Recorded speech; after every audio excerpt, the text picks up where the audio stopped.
కాలం కలిసి రానప్పుడు తాడే పామే కలుస్తుంది అంటారు. వివిధ అంశాలపై తొండాట ఆడడమే కాకుండా సుప్రీంకోర్టు వరకు వెళ్లిన వైసీపీకి 3 అంశాల్లో సర్వోన్నత న్యాయస్థానం మొట్టికాయలు వేసింది. దేశం మొత్తం నెవ్వెరపోయే విధంగా పోలింగ్ బూతుల్లోకి వెళ్లి ఈవీఎంను ధ్వంసం చేసిన వీడియో నెట్టింట వైరల్ కావడంతో సుప్రీంకోర్టు కూడా విస్తుబోయింది.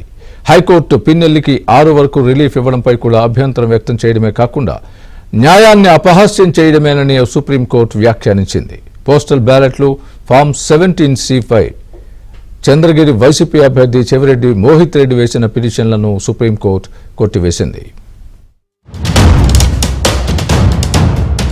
సార్వత్రిక ఎన్నికల పోలింగ్ లో ఎగ్జిట్ పోల్స్ వైసీపీకి చెమటలు పట్టించాయి. మొత్తం 35 ఎగ్జిట్ పోల్స్ వస్తే అందులో 5 మినహా మిగతావన్నీ కూడా కూటమి అధికారంలోకి వస్తుందని స్పష్టం చేశాయి. ఊరు పేరు లేని ఎగ్జిట్ పోల్స్ మాత్రమే వైసీపీకి మెజార్టీ వస్తుందని పేర్కొన్నాయి. గుర్తింపు పొందిన ఆరా, జాతీయ స్థాయిలో టైమ్స్ నౌ మాత్రమే వైసీపీ అధికారంలోకి వస్తుందని వివరించాయి.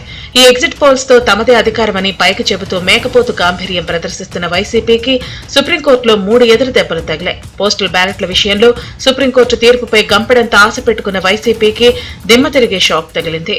బ్యాలెట్ పేపర్ పై రిటర్నింగ్ అధికారి సీల్, డిక్లరేషన్ పై గెస్టెడ్ అధికారి సంతకం ఉన్న సీల్, హోదా లేకపోయినా ఓటు చెల్లుతుందని కేంద్ర ఎన్నికల సంఘం ఇచ్చిన ఉత్తర్వులపై వైసీపీ హైకోర్టు సుప్రీంకోర్టును ఆశ్రయించింది. 2 చోట్ల కూడా వైసీపీకి ఎదురు దెబ్బ తగిలింది.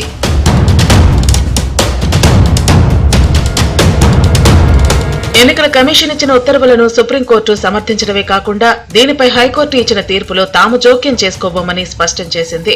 దీంతో పోస్టల్ బ్యాలెట్ల విషయంలో అవి చెల్లకుండా చేసేందుకు తమతో అంటకాగుతున్న కొంతమంది రిటర్నింగ్ అధికారులతో అనేక తప్పిదాలు చేయించిన వైసీపీకి సుప్రీం తీర్పుతో మైండ్ బ్లాంక్ అయిపోయింది.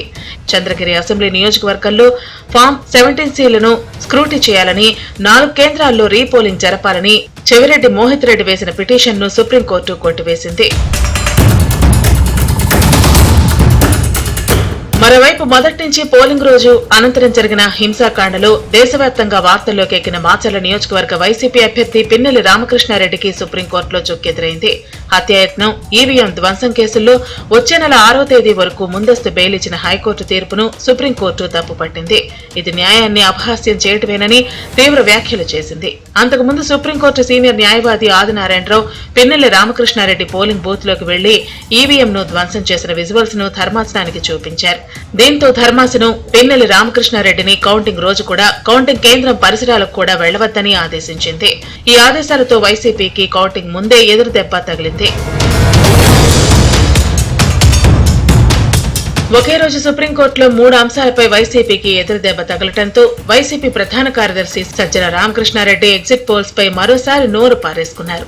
India Today, Axis My India సర్వేలో తమకు 2 స్థానాలే ఇవ్వటంపై ఎగతాళి చేయటమే కాకుండా అసెంబ్లీలో 7% ఓటింగ్ వచ్చిన జనసేనకు 16 స్థానాలు ఎలా వస్తాయంటూ ప్రశ్నించారు. కానీ అసెంబ్లీ లెక్కలే మీరు చూస్తే మై యాక్సిస్ అనే దాంట్లో మరి జనసేనకు 7% ఓట్ షేర్ ఇచ్చాడు. జనసేన పోటీ చేసింది 21 సీట్లలో. 21 సీట్లలో 7% ఆఫ్ టోటల్ పోల్డ్ ఓట్స్ అంటే వాళ్ళకి ఆ 21 సీట్లలో 61% వాళ్ళకి పోల్ అయిండాలి.